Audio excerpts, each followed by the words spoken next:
Hello friends, welcome to my another video. আজি আমি কথা পাতিম অয়েল পেস্টেল ব্লেন্ডিংৰ বিষয়ে। অয়েল পেস্টেল আমি কেনেকৈ ব্লেন্ডিং কৰিব লাগে। বহুতে অয়েল পেস্টেল ব্লেন্ডিং কৰিব নাজানে, হয়তো জানিবও পাৰে, কিন্তু যিসকলে নাজানে সেইসকলৰ বাবে এই ভিডিঅ'টো মই বনাইছোঁ।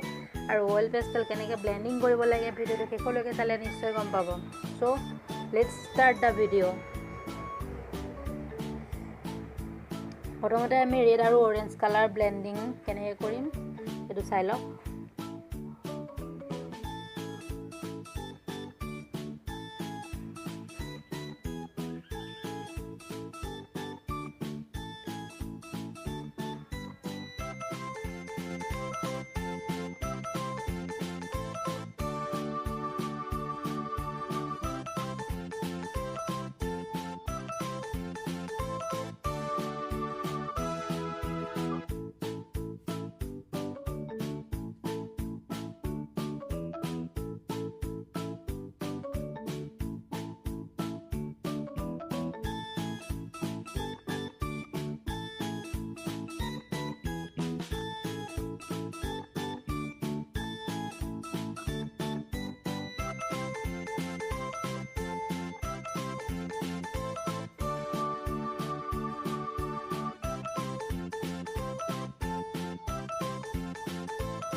আশা কৰিছোঁ সকলোৱে ব্লেন্ডিঙৰ বিষয়ে বুজি পালে নিশ্চয়, ব্লেন্ডিং কেনেকৈ কৰিব লাগে অয়েল পেস্টেল কালাৰ।